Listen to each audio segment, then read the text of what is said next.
America থেকে ইংল্যান্ডের উদ্দেশ্যে রওনা দিয়েছে। প্লেনে রয়েছে দুইজন পাইলট। প্রধান পাইলটের নাম হচ্ছে ক্যাপ্টেন উইলিয়াম, আর তার কো পাইলট ড্যানিয়েল।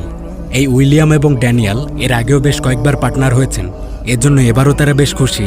আশা করা যায় যে এই যাত্রাটাও সুন্দরভাবে পার হবে। ক্যাপ্টেন ব্রিফিং করছিলেন। যাত্রীদেরকে বলা হয় আকাশ বেশ পরিষ্কার, আনুমানিক 7 ঘন্টার মধ্যেই তারা গন্তব্যে পৌঁছাবে। বিমানে রয়েছে 200 জন যাত্রী। ছোটোখাটো একটা যাত্রা ছিল। আশা করা যায় যে যাত্রীদের গল্পগুজবেই সময়টা পার হয়ে যাবে। যাত্রীরা বেশ আনন্দিত, সাথে খুশি ফ্লাইটের এয়ার ক্রুরাও। মোট 5 জন এয়ার ক্রু রয়েছেন এখানে। সবকিছু ঠিকঠাকই চলছিল, কিন্তু হঠাৎ এই যাত্রার শুরুতেই সমস্যা দেখা দেয়।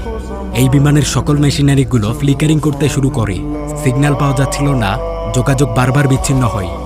এটা দেখে তো পাইলটরা আতঙ্কে, কারণ এরকম তো হওয়ার কথা না, এটা শুভ লক্ষণ না। তবে কিছুক্ষণের মধ্যে এগুলো স্বাভাবিক হয়ে যায়, আর এর পরপরই গ্রাউন্ড কন্ট্রোলে যোগাযোগ করা হয়।